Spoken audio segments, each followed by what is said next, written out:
Como nem tem tempo hábil de avisar vocês, e a gente acabou não tendo aula na sexta-feira, na terça, né, na terça-feira. Mas ontem tivemos aula de português, né?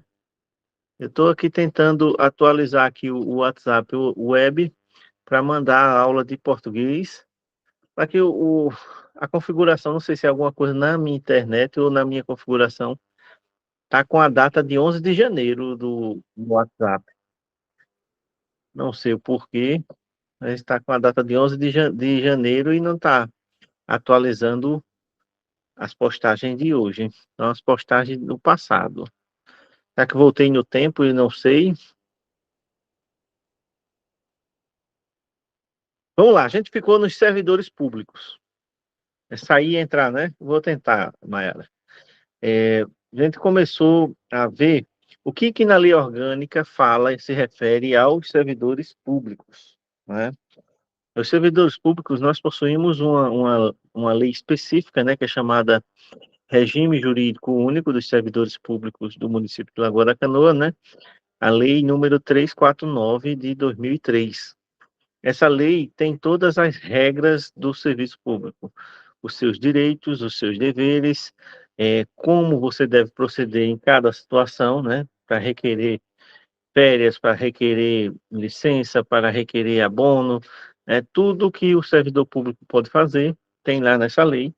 E essa lei só existe porque está regulamentando essa norma da lei orgânica, né? O artigo 59. O artigo 59 da lei orgânica, ele diz que o regime jurídico dos servidores públicos é estatutário, ou seja, é um estatuto que tem as regras de funcionamento do serviço público no nosso município. Esse estatuto, esta lei, é que tem todos os direitos, todos os deveres, todas as obrigações que o servidor público tem, né? Possui as formas como se provê o cargo, as formas de vagância, o período que você tem para tomar posse, né? As regras para você fazer um concurso público, né? Tem as definições de fazer a prova, né? Você depois fazer a prova de título, caso seja necessário, você fazer, apresentar os exames físicos e de saúde, né? Também tá lá no estatuto, né? E esse regulamento, essa lei do regime jurídico, ela só foi possível graças a termos um artigo, termos alguns artigos que falam sobre o serviço, sobre o servidor público na nossa lei orgânica, ou seja, na nossa Constituição, né? O artigo 60 diz: são direitos aos assegurados ao servidor público. Na casa de vocês também tem muita mosca ou é só na minha? Porque aqui tá um absurdo de tanta mosca uma hora dessa. Antigamente elas dormiam mais cedo, né? Mas as bichas não estão não deixando a gente em paz não. Vira e mexe eu tô batendo na testa porque as bichas aperreando aqui. É, direitos assegurados dos servidores públicos do município. Salário mínimo fixado por lei federal com reajustes periódicos, né? Reajuste que também é feito por lei federal. Salário mínimo, ele é um direito assegurado aos servidores públicos do nosso município que o nosso salário aqui mínimo pode ser maior, mas nunca inferior ao que é determinado pela lei federal, né? Este ano está em 1.412, né? Salvo me engano, é isso, né? O município aqui pode estabelecer um salário mínimo de 1.500, de 1.600, de 1.800, de 2.000, pode. Se o município tiver recursos e tiver possibilidade de pagar, de remunerar o seu servidor acima do salário mínimo, não tem problema nenhum. O que não pode é remunerar abaixo do salário mínimo, né? E aí a gente tem que ter ciência. O parâmetro é a referência é o mínimo. Você pode receber a mais, mas o mínimo é a referência. Item 2, irredutibilidade de salário, de remuneração. O servidor, na regra, ele não pode sofrer redução no salário, a regra, né? Tem algumas exceções, que é quando o município extrapola os limites com pagamento do pessoal, né? Com folha salarial. A gente possui uma lei que é chamada Lei de Responsabilidade Fiscal, que ela limita o uso do recurso público para pagamento de pessoal em 70%, né? Então, 70% da folha, da folha não, dos pagamentos das despesas do município é até 70%, o máximo, é o máximo. Caso supere os 70%, o que que acontece? Há algumas restrições que o município passa e o município precisa se adequar para ele manter e ter, no máximo, com despesa com o pessoal, ser 70% de todo o seu recurso. Isso aí é importante, que cumpre a responsabilidade fiscal, e caso o município ultrapasse esse limite, pode haver percas salariais para todos.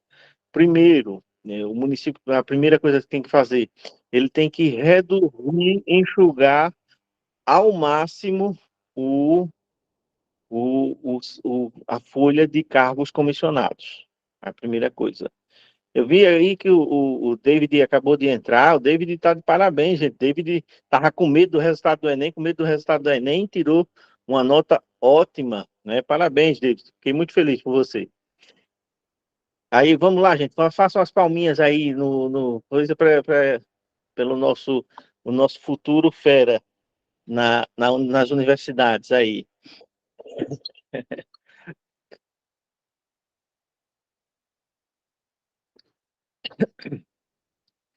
Então, gente, a redução não pode reduzir salário, é regra. Qual é a exceção? Se a questão contar uma historinha que o município ultrapassou os limites permitidos com a folha de pagamento e tal, aí já muda. E quando há essa situação de ultrapassar os limites de pagamento, ou seja, você está pagando, gastando mais dinheiro do que o permitido com a folha de pagamento, folha de funcionários, o município tem que se adequar, né? A primeira adequação que o município tem que fazer, é diminuir a folha de cargo comissionado. É reduzir e retirar todas as gratificações que existirem, tirando aquelas que são, aqueles abonos que são obrigatórios. Como é? O Marcelo falou alguma coisa aí. Não sobrou R$ 1 para ser dividido entre os funcionários. Aí a gente tem que ter. Foi em Arapiraca, foi que não sobrou nada do Fundeb, Marcelo, que você é funcionário de Arapiraca. Rapaz, o Luciano é um excelente administrador, mas para funcionário, o Luciano é meio carrasco. Meio não, ele é todo, né, Marcelo? Ele é todo carrasco. É, então a gente tem que guardar isso. A redução de salário, ela não pode existir, é a regra. Agora há exceção, quando o município gasta mais do que deve com folha de pagamento de pessoal. Aí pode haver redução, e também há descontos decorrentes. Obrigações tributárias, ou seja, você atingiu, né, o limite para o imposto de renda, né? Que mensal você recebeu um salário, uma remuneração que atingiu o limite e já passa a pagar imposto de renda, há o desconto na folha. O município já vai descontar o que você vai pagar de imposto de renda naquele mês. Outra coisa que é descontada, a previdência.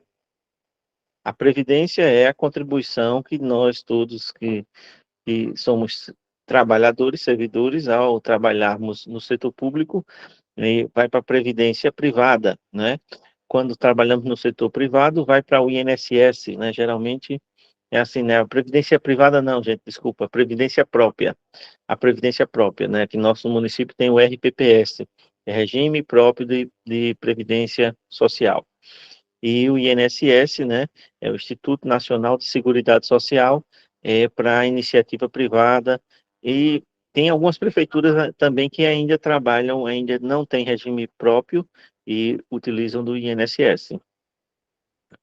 E quando há uma outra possibilidade de haver diminuição do salário é por uma ordem judicial, no caso de pensão alimentícia. O juiz determina a redução, o desconto em folha de pagamento do pai, e aí esse desconto vai ser, a prefeitura vai ter que fazer esse desconto e repassar para a mãe da criança no caso, né? E aí, e uma outra possibilidade também é quando a gente autoriza nos nos famosos consignados, né? Os empréstimos consignados, né? Que a gente também pode, o município pode descontar, você pega um empréstimo no banco a uma taxa de juro menor, né, e sofre o desconto, né, mensalmente na sua folha de pagamento, né? O item 3 diz: fixação em lei ordinária de relação entre maior e menor retribuição, bem assim como do limite máximo da remuneração oferível pela função ou cargo ocupado, excluídos as vantagens de caráter individual. Toda a questão de remuneração, de cargo, de função, de secretaria, tudo tem que ser através de lei, né? A, ao criarmos o cargo, temos as suas funções, as suas atribuições, o local de trabalho, onde vai trabalhar, o que tem que fazer, tem também a remuneração. É por isso que hoje, ao sair o edital, sai lá o edital com a remuneração. Pessoal que está lá, a remuneração, o salário mínimo não é mais aqueles 1.300 e pouco. Quando entrar no município e assumir o seu cargo, vai passar a receber 1.412, né, que é o salário mínimo vigente. Né? Passar do tempo, aí vai ter as vantagens, tem os contornos, tem a insalubridade, o difícil acesso, tem o adicional noturno para quem trabalha de 10 a 6 horas da manhã. Tudo isso consta no regime jurídico, que é esta lei que está aqui regulamentada na Lei 349 e autorizada a ser criada pelo artigo 59 da nossa lei orgânica, né? Item 4, previsão por lei de... Pode entrar, compadre. Previsão por lei de todos os acréscimos pecuniários auferíveis a qualquer título, bem como assim, os critérios de cálculo tais correspondentes, parcelas, vedada a computação e acumulação destas para fim de concessão de acréscimos posteriores sobre o mesmo título ou idêntico valor. Qualquer questão, gente, de acréscimo ao salário, para existir um abono, para existir uma gratificação, para que existir qualquer auxílio, ele precisa ter previsão legal. Existe uma lei regulamentando o abono, o auxílio. Não pode ser sem a regulamentação. 13º vencimento, né, que o valor apurado por mês trabalhado numa retribuição mensal, que é a cada mês trabalhado, você tem uma parte de um salário a mais. Trabalhou os 12 meses, você vai ter um salário a mais. Se você entrou, como eu falei, vocês vão assumir o cargo, quando vocês assumirem, vai ser lá para maio, junho, começarem a ser chamados, né, a trabalhar. Aí vocês vão, a partir de junho, começar a iniciar o trabalho. A cada mês trabalhado, vai ter uma parte de 13º garantido. No dezembro, quando forem receber o 13º, vão receber só 6 partes, ou seja, metade do 13º, que é uma questão de que você tem direito ao 13º completo quando você trabalha o ano inteiro fechado, né? Abono família, também, abono família, aí o abono família não é um direito de todos, depende da remuneração, até quem ganha 1,5 salário. Quem ganha mais de 1,5 salário não tem direito ao abono família também. Tem essa questão aí, cada filho menor tem um auxílio, recebe um abono por cada filho menor que você possua, mas você inicialmente tem que receber menos do que 1,5 salário. Se recebeu mais do que isso, já não vai ter mais esse direito. Todo servidor público tem direito a férias, né, anuais remuneradas, né, pelo menos mais um terço de férias que você vai ter direito, né? E isso tudo está previsto no nosso regime jurídico, regulamentando tudo.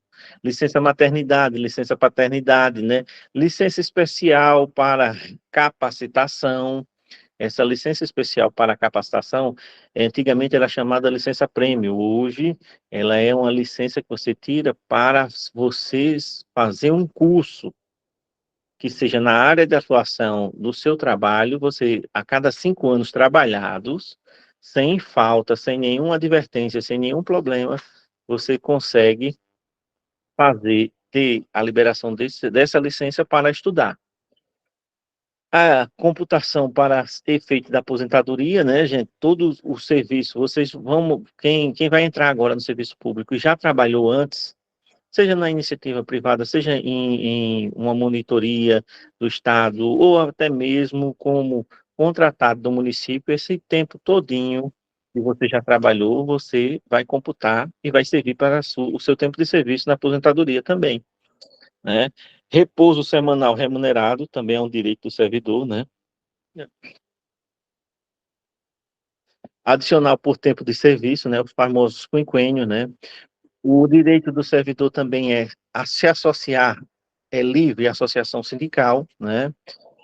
O ingresso em estado de greve, tudo com os limites estabelecidos por lei, né? O tempo de estabilidade, de conquistar a estabilidade, 3 anos. Nós vamos entrar agora este ano, e após 3 anos é que a gente vai se tornar efetivo. Gente, 2 minutinhos, só que chegou aqui um compadre meu, vou só ter uma conversinha com ele aqui e volto já já. 2 minutinhos só.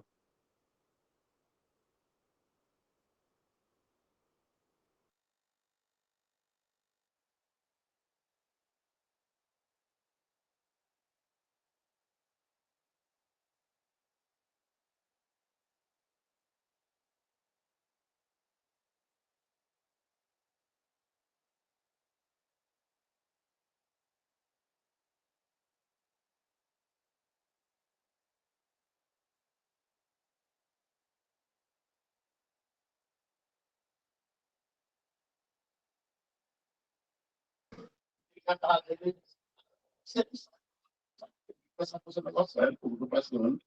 Eu faço direito para ele, a gente vai colocar a lá e a gente vai botar o pessoal para dar curso.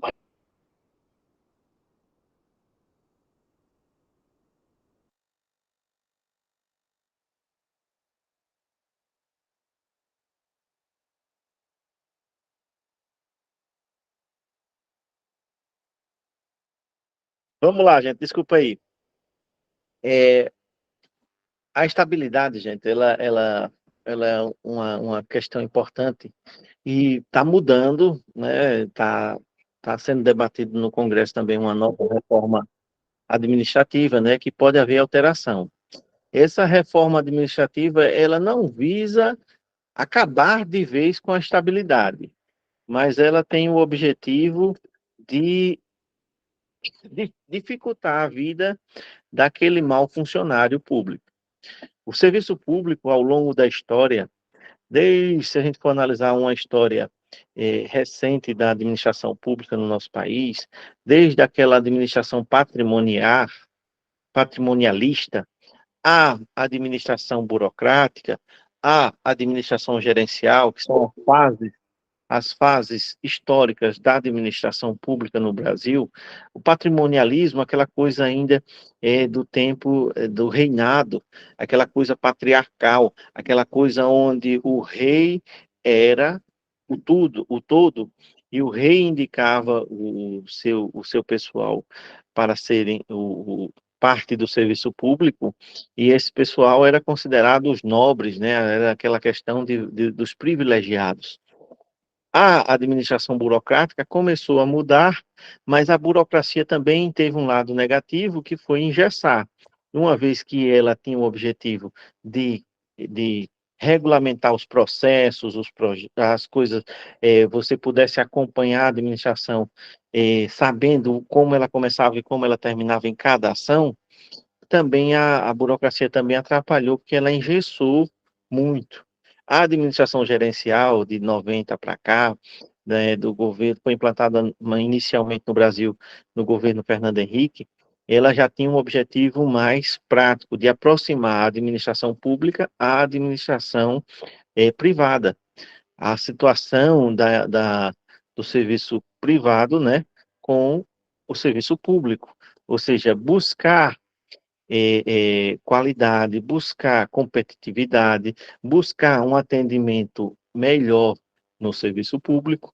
E a nova reforma administrativa, ela tem um objetivo claro, não é de que vá acabar com a estabilidade, mas ela vai ficar cada vez mais flexível no sentido de pegar aquele mau servidor, aquele que está no serviço público, achando que ele está no serviço público é garantia de ter só o salário e não ter trabalho. E isso, o objetivo é claro, né? De tentar, de tentar fazer com que esse mau servidor tenha problemas, né? E aí, esse não é o caso de vocês, mas vocês compreendam que a estabilidade, ela não é mais garantia de que você não perca o emprego, né? Hoje já existem instrumentos que, se você cometer faltas graves, você pode acabar tendo problema e pode até ser demitido após um processo administrativo, né? E no futuro, a ideia vai ser quase que da mesma forma da iniciativa privada. Se você não alcançar as metas, se você não comungar dos objetivos da empresa, né, no caso da empresa pública, do serviço público, você vai poder, você vai ter, correr o risco de perder o emprego, né? Então, a gente tem que ter isso em mente. É importante, e pode já ter alguma questãozinha falando da estabilidade e tal, e dizer que ela é que é 100% garantida, que ninguém pode perder o emprego. Essa afirmação está errada. Se você trabalhar e fizer sua função, você não vai perder o emprego nunca. Mas se você cometer erros graves, se você não, é, você faltar muito, você entregar um atestado falso, você pode ser penalizado e pode perder o emprego. Há uma flexibilidade, há uma possibilidade de se abrir um processo administrativo e você, sendo condenado, ao final você ter o seu concurso, você perdeu o concurso. Proteção ao mercado de trabalho da mulher, isso é garantido também pela nossa lei orgânica, né? Vocês terem uma ideia, a questão de as mulheres que são auxiliares de dentista e que auxiliam o dentista quando o dentista faz raio-x. No nosso caso, aqui a gente não tem raio-x de osso, né, de corpo inteiro, de perna, né, de coluna, nós não temos raio-x, né, equipamento de raio-x desse tipo. Mas nós temos equipamento de raio-x que tira raio-x de dente, no Centro de Especialidades Odontológicas, né, no CEL. E há mulheres que trabalham com isso, com auxiliar de dentista, né, que não é auxiliar de dentista, né, é auxiliar de saúde bucal, o nome, né, do cargo. Aí, essas mulheres, quando estão grávidas, elas não podem trabalhar nesse setor que tem o raio-x, né? Vocês terem uma ideia, elas vão ser colocadas em uma outra função para evitar o contato com a radioatividade, para você ter uma ideia, né? Que aí o risco diminui. A mulher que seja gari e ela esteja grávida também ela vai ser afastada, ou colocada numa outra função para ela não correr risco durante a sua gravidez.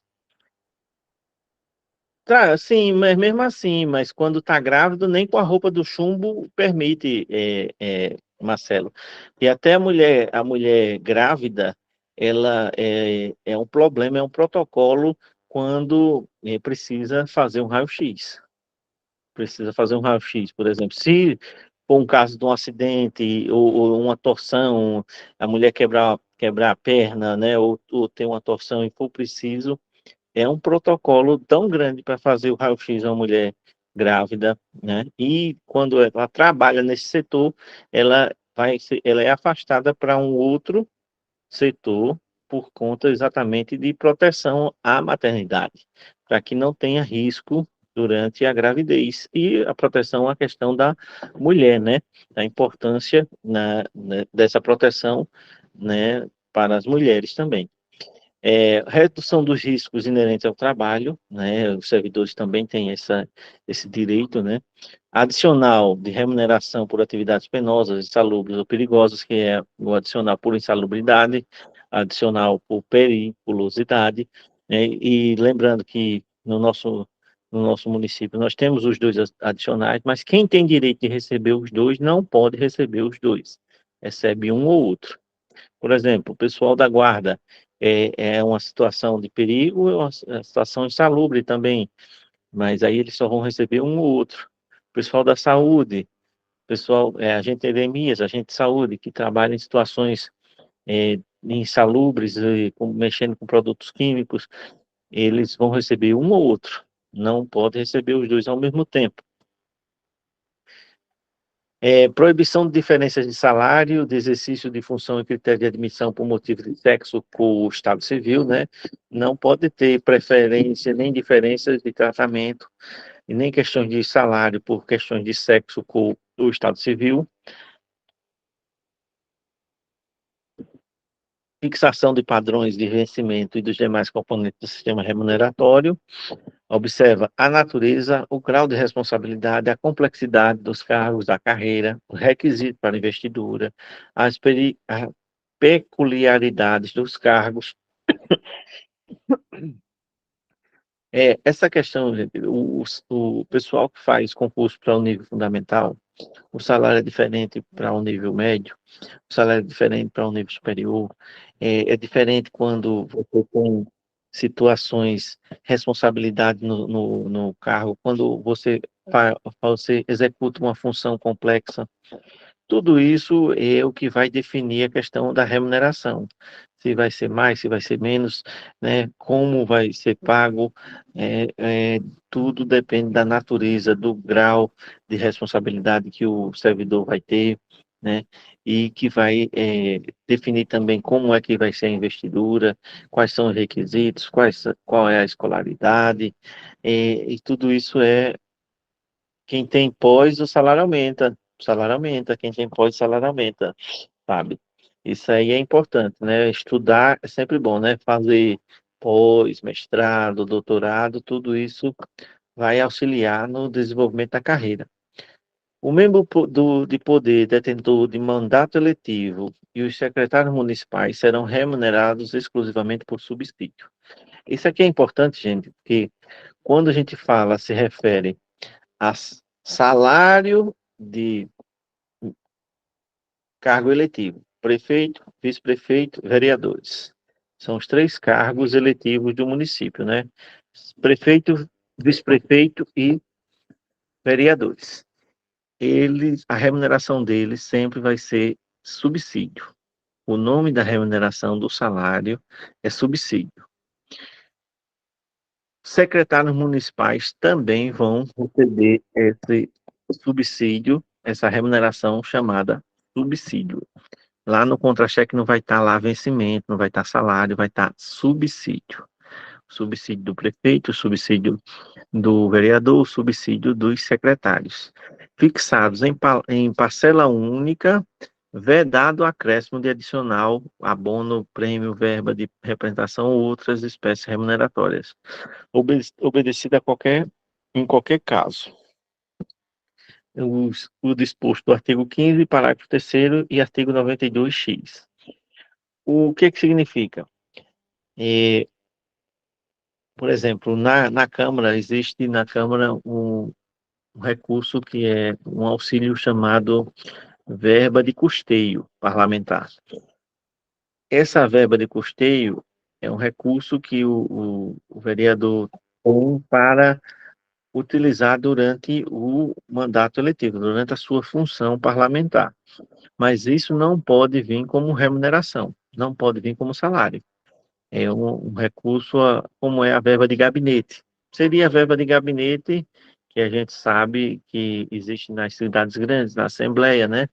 Nas câmaras de vereadores grandes, mas no nosso município, por cada vereador não possuir um gabinete, não é chamada de verba de gabinete, mas sim é não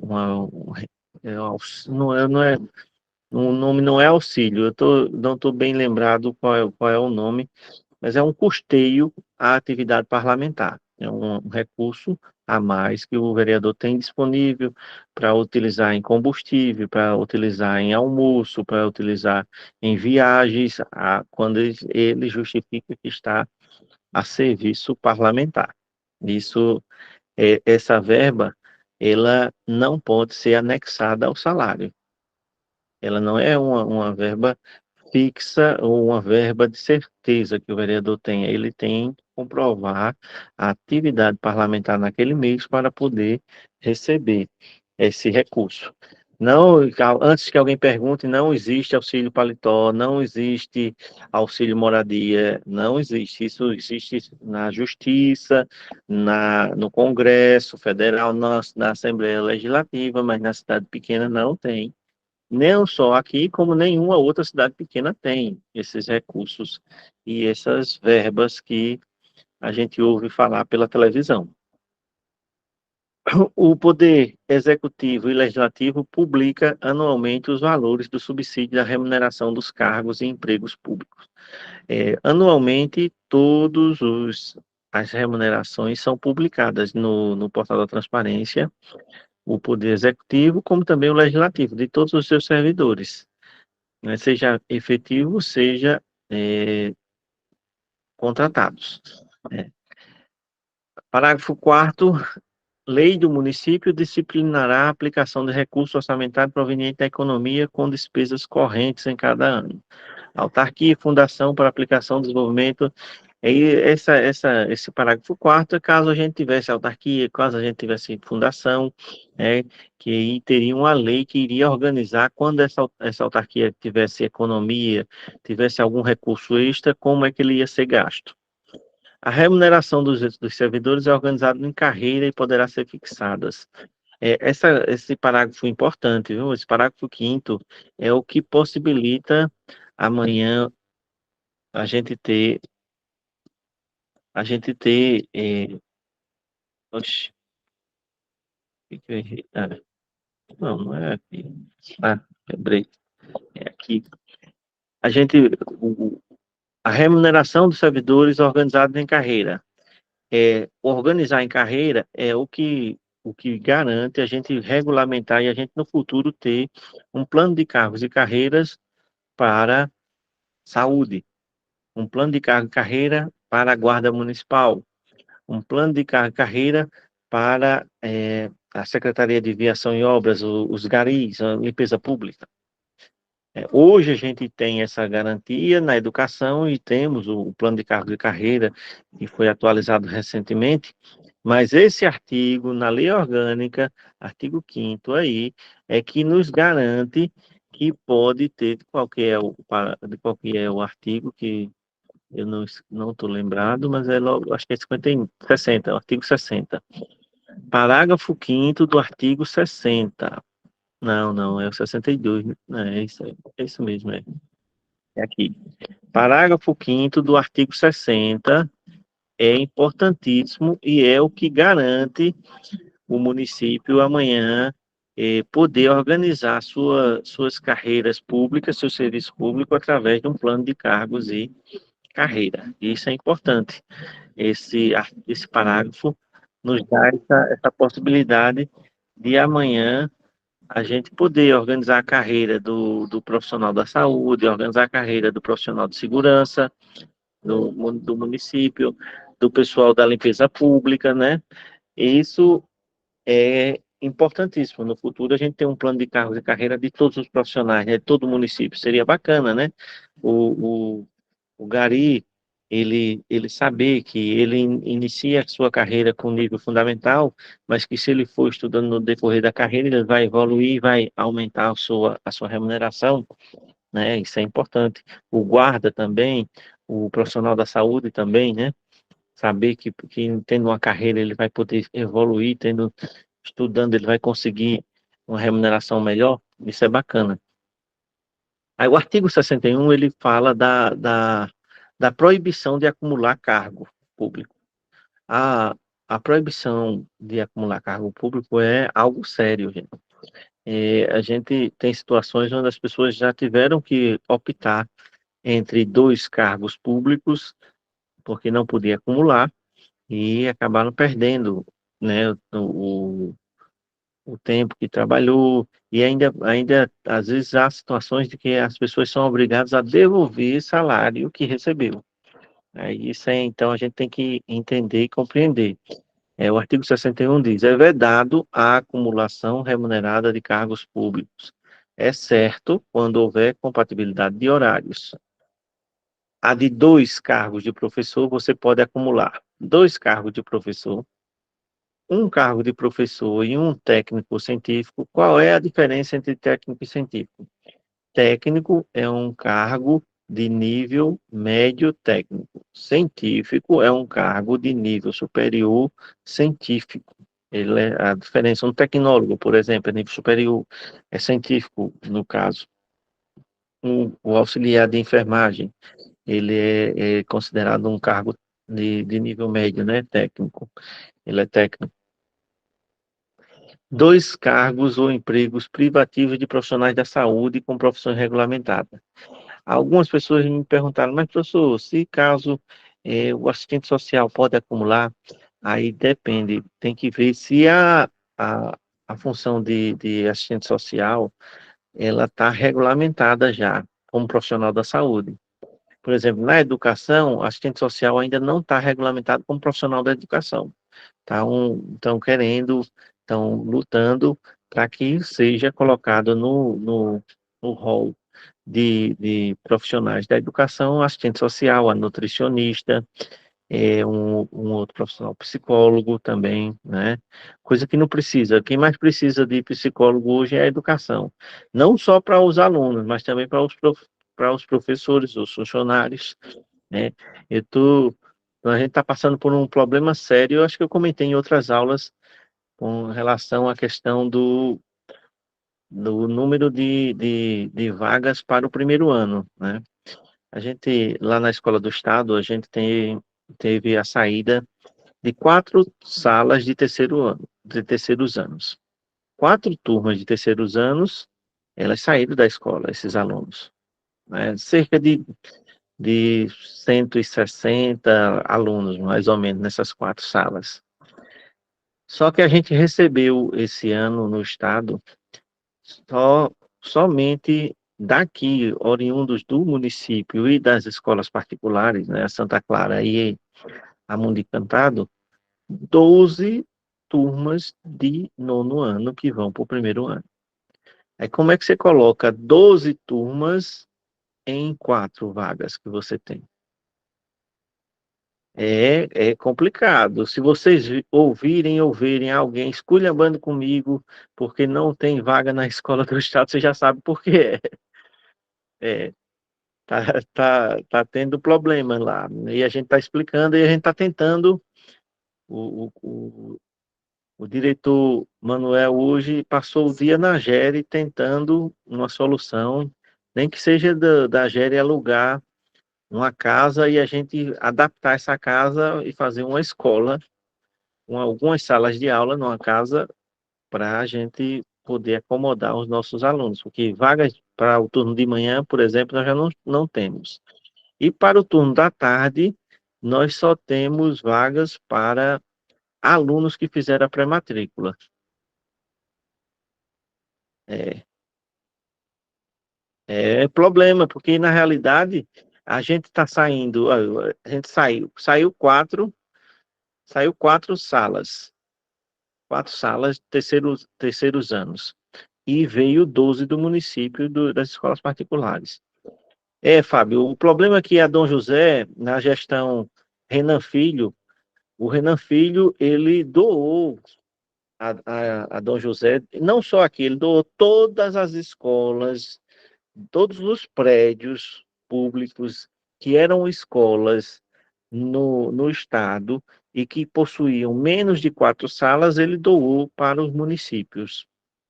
E aí a nossa Dom José, que era o anexo, hoje ela pertence ao município, ela foi doada, um documento foi doado ao município e agora o prédio é de responsabilidade do município. E hoje o município está utilizando ela porque é onde está está funcionando a escola Peixinho Dourado, né? Ou seja, a gente tem essa situação complicada, né, com relação às vagas no estado. Mas aí está vendo a possibilidade até de alugar uma casa que tenha um espaço que seja possível fazer mais uma sala de aula ou mais algumas salas de aula para a gente poder solucionar esse problema e ter vaga para todo mundo. Aí, gente, essa questão de proibição de acúmulo, um professor e um enfermeiro pode acumular. Você tem um cargo de professor e um cargo de enfermeiro, pode acumular. A gente tem uma situação dessa no quadro. A professora Débora, ela é efetiva no Estado, ela é efetiva no Estado como professora e ela é efetiva no município como técnica de enfermagem, a professora Débora. E ela é uma acumulação legal, pode acontecer. Dois professores, um que tenha carga horária no estado e uma no município, pode. O mesmo professor que tenha carga horária no município, duas cargas horárias, 20 e 25, pode também. Então, pode também, o professor pode ter esse acúmulo. Na realidade, o professor pode acumular até, no máximo, 65 horas. No máximo, 65 horas. Quem acumula acima disso, ele está à margem da lei, né? Está à margem da lei. A qualquer momento pode ser chamado e pode ter que optar e ter ainda, muitas das vezes, que devolver remuneração que recebeu. Há o risco, há a possibilidade, sim, de acontecer isso, né? Então, a gente lembre bem, você pode acumular, se for 2 cargos de professor, até 65 horas, né? 2 cargos de profissionais da saúde, o médico pode acumular 2 concursos, o enfermeiro pode acumular 2 concursos, é, o fisioterapeuta, tá, também, todos os profissionais da saúde que tenham profissões regulamentadas podem acumular. Você pode acumular um de um professor e um técnico. Por exemplo, um policial militar, ele pode ser policial militar e também pode ser professor efetivo. Ou ele pode ser um policial civil e pode ser professor, também pode, tranquilamente. No, no, no, no caso do cargo de professor e um cargo técnico, você pode acumular. O Elialdo, ele é policial civil, né? Ele é policial civil e também é professor, né? Estado, município, vale também para outros municípios diferentes, vale também para governo federal, município, governo federal, estado, né? Essa norma, essa regra do acúmulo do artigo 61, ela também tem previsão na Constituição Federal e tem previsão na Constituição Estadual também. Aqui chegou uma questãozinha, né? De acordo com a lei orgânica do município, após 3 anos de efetivo exercício, são estáveis os servidores nomeados para cargo de provimento efetivo, em virtude de concurso público. Entretanto, poderá perder o cargo. Eu falei sobre isso na questão, anteriormente, nas aulas anteriores, né? Quando você pode perder o cargo. Só recapitulando, você pode perder o cargo se você for condenado por um crime em última instância, transitado e julgado. Aí você pode perder o cargo. Você pode perder o cargo se você passar por um processo administrativo, ter direito à defesa e ainda assim ser condenado, você vai perder o cargo. Você vai poder perder o cargo se você não for aprovado em uma avaliação de desempenho, né? Que ao final do estágio probatório, se você não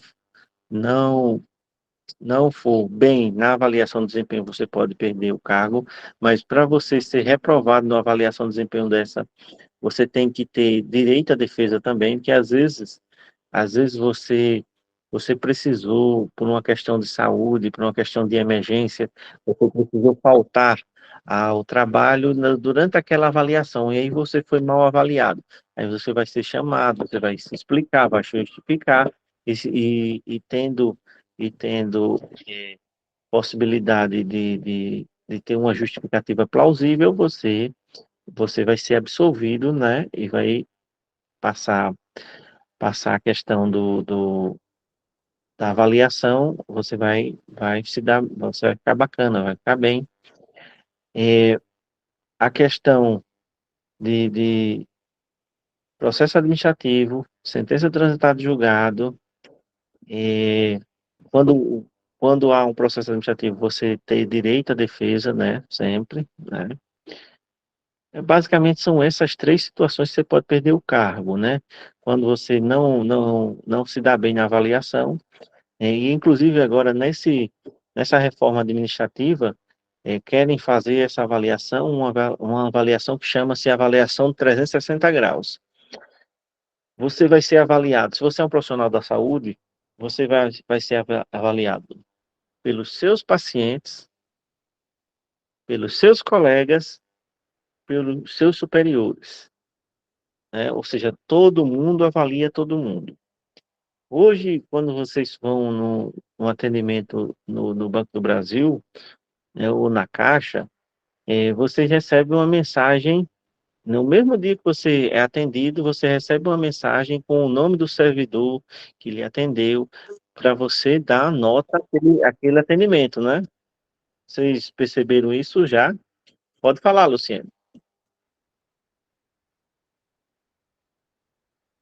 É que eu tô com essa questão sempre me deixa em dúvida, porque no caso pode perder o cargo mediante processo administrativo em que seja assegurada ampla defesa. A pessoa não pode ser afastada e ficar esperando julgamento. Não, aí o processo administrativo, isso aí é você, ao resultado do processo administrativo, se você for condenado, você tendo a ampla defesa, você poderá ser demitido. Ser exonerado, né? O nome é exonerado, não é demitido, não, é exonerado. Aí, no caso, eu posso, tipo, ter ampla defesa sempre, né, no caso, só que eu posso perder o cargo, no caso. Pode perder. Aí não Agora, conta. se não tiver direito à defesa, se você não tiver direito à defesa, o processo é anulado. Agora, você tem que lembrar, o processo administrativo tem que dar direito à defesa a quem é acusado. É Pois como um processo. na minha cabeça, esse mediante processo administrativo não vai perder o cargo na minha cabeça, sabe? Tava assim. Porque, no caso, eu posso ser afastada e, tipo, defesa sempre, né? Eu posso, tipo, me defender e talvez se eu provar Ser que absolvida. voltar para Você o ser cargo. absolvida. Não, mas a pergunta aqui é que você pode perder. Você sofreu um processo administrativo, você tendo direito à defesa e você sendo condenado nesse processo administrativo, é a sequência. Ao final do processo administrativo, você teve direito à defesa, mas você foi condenado. Você vai poder perder, pode acontecer de você perder o cargo. Pode acontecer de você depois na justiça ganhar o direito de retornar, que a gente viu quando a gente estava estudando o regime jurídico, né, que esse retorno é a chamada reintegração, né, você retorna, você é reintegrado ao cargo anterior, que ocupava com todos os direitos, com toda a remuneração que você deixou de receber, né. O descumprimento de critérios para a concessão de aposentadoria após o regime de previdência, isso aí não tem nada a ver, você não vai perder cargo por conta desse item 4 não. Esse item 4 ele está todo errado, né? Agora, o primeiro está correto, em virtude de sentença judicial transitada julgada, ou seja, você cometeu um crime e você foi condenado em última instância, você vai cumprir pena. E aí, isso é incompatível com o serviço público. Você ser condenado e continuar no serviço público não pode. Aí você pode perder o seu emprego, você ser exonerado do seu cargo, né? Processo administrativo em que lhe seja assegurada ampla defesa. Se o resultado for condenação, você pode perder o cargo. Avaliação periódica de desempenho também assegurado ampla defesa. Você pode perder o cargo nessas três situações. Na quarta ali, não. Ô, Nando, quer Na dizer, então, quarta, não. assim, essa questão, tipo, depois, não quer saber se vai voltar ou não, quer saber que vai perder o cargo de toda maneira, né? Você é exonerada. Exonerado. Se você depois reverter na justiça, você retorna, você é reintegrado. Mas você perdeu o cargo naquele momento. Entendeu? Entendi. É porque na minha cabeça como ia voltar ainda se eu provasse se eu provasse que sou inocente, aí eu não poderia perder o cargo, eu pensei. Só seria Não, afastado. não. Quando o processo inicia, você é afastado, né? O processo tem prazo, né? Ele pode durar até 180 dias, né? 90 mais 90. Terminou o processo, você foi condenado, você foi exonerado.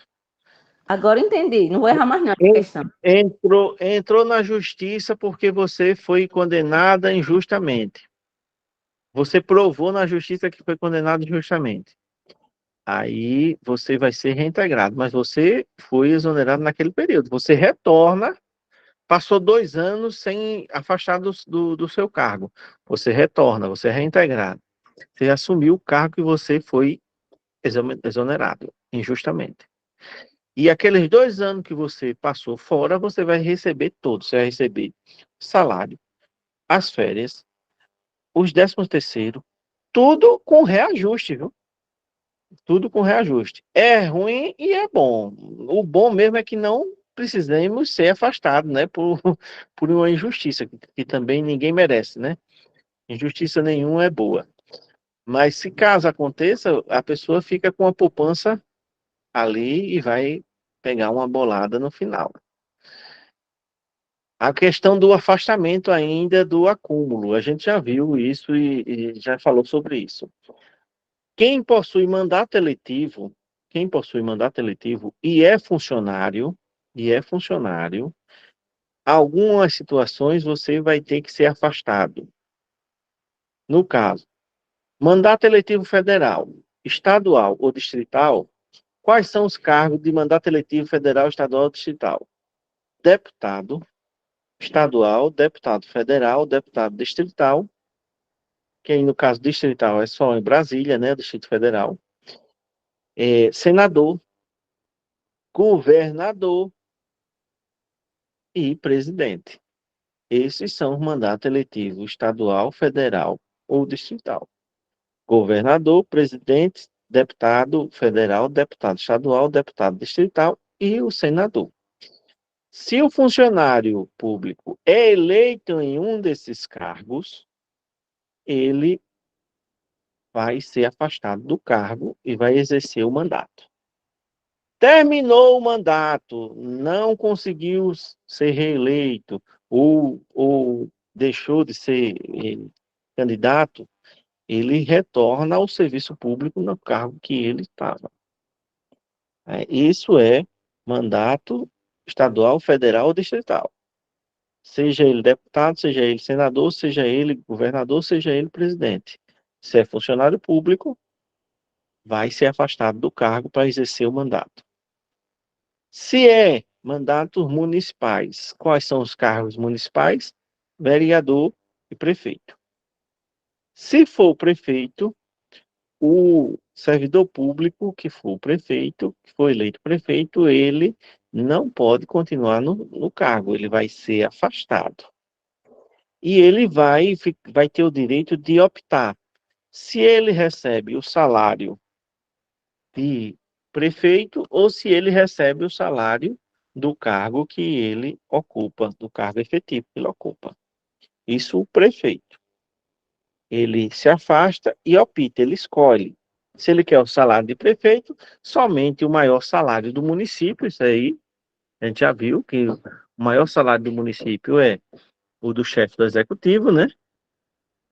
E vai optar pelo salário do cargo efetivo, né? Eu acho que é uma questão que só que está legal, batendo aí na lei, que vai optar, mas é claro que o camarada vai optar pelo que ganha mais, né? Isso é fato. Caso seja mandato de vereador, aí o mandato de vereador há duas possibilidades. Há duas possibilidades. A primeira, tem compatibilidade de horário, ele pode continuar sendo servidor e continuar e exercer o cargo de vereador. Um exemplo,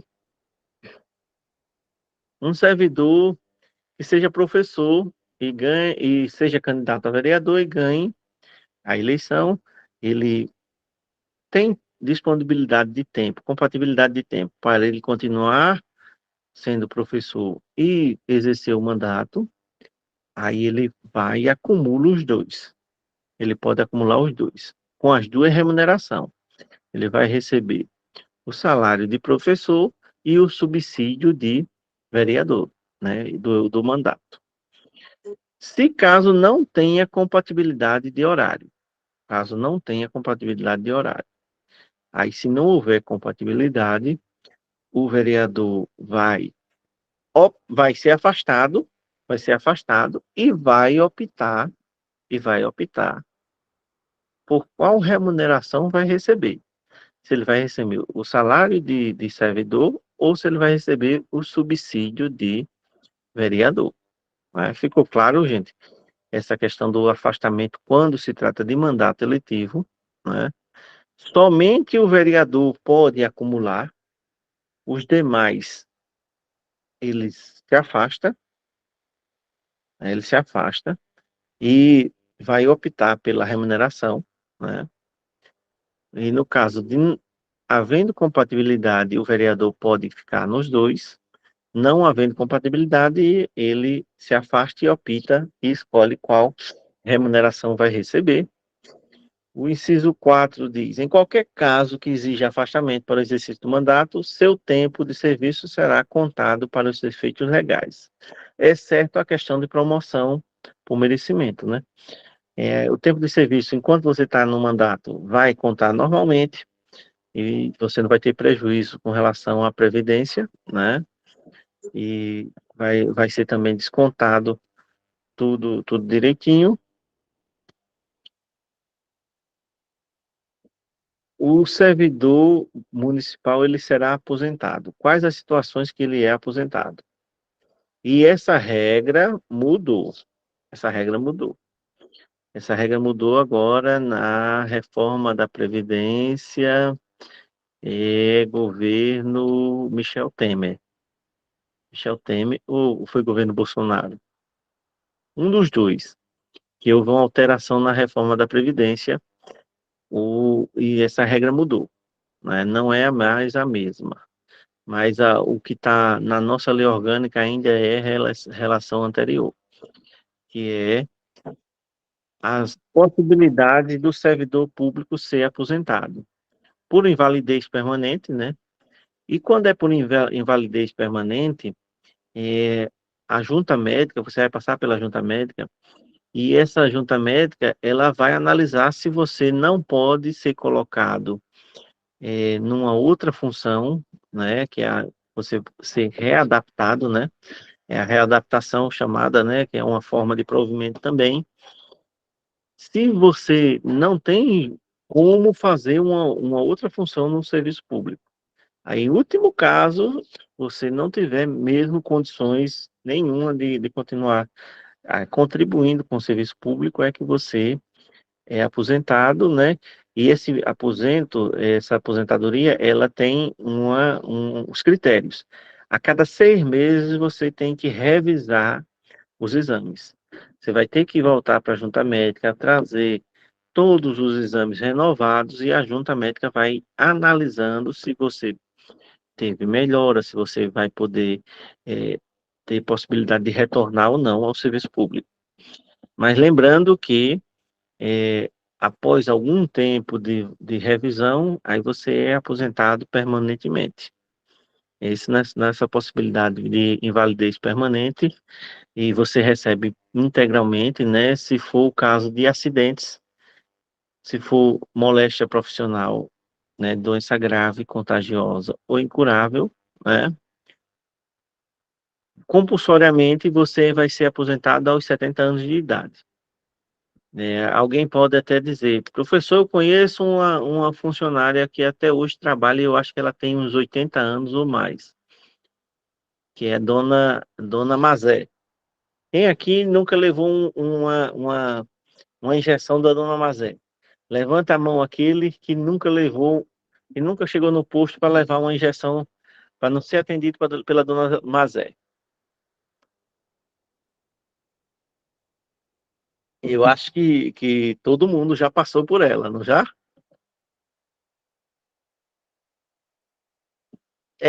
Eu particularmente, quando é uma injeção, como aquela injeção que dói a gota, uma Besotacil da vida mesmo, é melhor a mão da Mazé, que é mais leve, da Dona Mazé. E tem um detalhe, gente, oficialmente a Dona Mazé, ela já deve estar aposentada, né? Só que é uma questão, é uma terapia para ela ir trabalhar. A gente até brinca, mas é uma realidade. Quando ela não tiver condições de trabalhar, eu acho que vai estar próximo da partida dela para outro plano, porque ela gosta de atender, ela gosta da rotina do trabalho, ela gosta dos amigos que faz no trabalho, né? Ela ama o que faz, realmente, Fábio, isso é verdade. Então, você dificilmente vai ver um outro profissional com a idade dela que continue trabalhando, né? Mas a Dona Mazé é uma exceção. A regra é, todos os servidores, completou 70 anos, eles vão ser automaticamente aposentados, compulsoriamente, né? Essa parte aqui, com proventos proporcionais ao tempo de serviço, é no caso seguinte, vamos supor que alguma pessoa, hoje, nesse concurso que a gente está estudando, tenha 60 anos de idade, faça o concurso, seja aprovado. Essa pessoa, vamos colocar que essa pessoa sempre trabalhou rural, nunca trabalhou carteira assinada, nunca trabalhou contratado, só trabalhava na roça e não tem nenhuma contribuição. Essa pessoa entrou com 60 anos. Mas com 70 anos, com 10 anos à frente, essa pessoa vai ser aposentada compulsoriamente. Aí, como ela não trabalhou o tempo de serviço completo, aí ela vai ser aposentada, mas não vai receber o salário integral se o cargo que ela está trabalhando seja um cargo maior do que o salário mínimo, bem maior do que o salário mínimo. Dizer que seja 2, 3 salários mínimos, aí o que acontece? Ela vai receber proporcionalmente. Mas vamos colocar agora essa mesma pessoa fosse gari. Gari é salário mínimo, né? Ela trabalhou 10 anos, se aposentou compulsoriamente. Aí eu faço a pergunta: ela vai receber proporcional ou ela vai receber o salário mínimo? Quem me responde?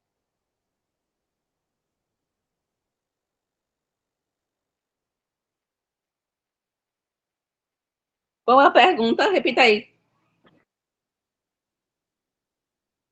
A pessoa de 60 anos fez o concurso para gari.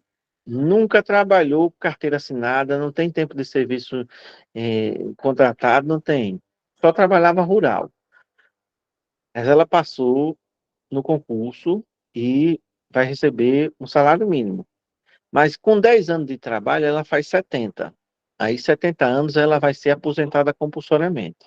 A pergunta é: essa pessoa vai receber proporcionalmente, ou seja, vai ser dividido o salário mínimo, ou ela vai receber o salário mínimo?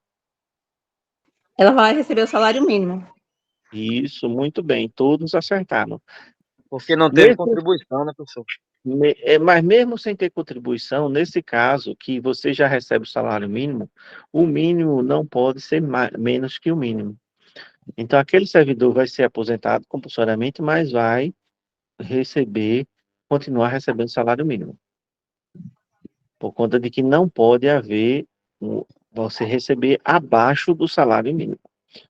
Aí por isso. Agora, se ela recebesse 3, 4 salários, aí iria ser feito um cálculo baseado na contribuição, Wagner.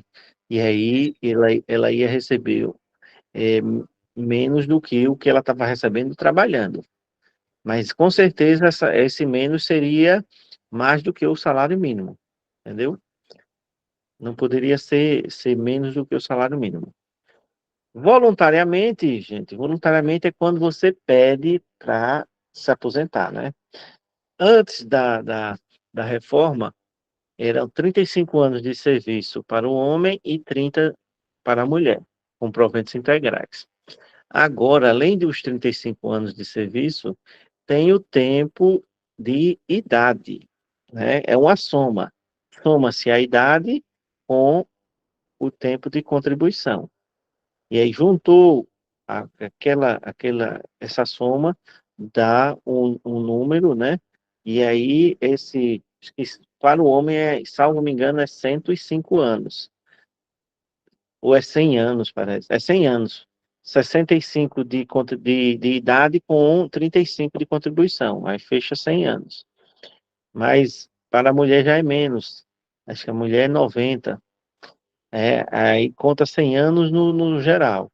Mas isso aí mudou agora, recente, né? E professor tem aposentadoria especial, a questão dos profissionais da saúde também tem uma aposentadoria especial. Tem outra aposentadoria especial. Agora, a aposentadoria especial para a segurança pública, eu não sei lhe dizer se contempla os guardas municipais. Eu sei que contempla os policiais militares, civil, federal, rodoviário, o exército, eles têm aposentadoria especial. Agora, guarda municipal, eu vou ficar devendo isso aí, eu vou fazer uma pesquisa posterior para trazer essa informação sobre guarda municipal.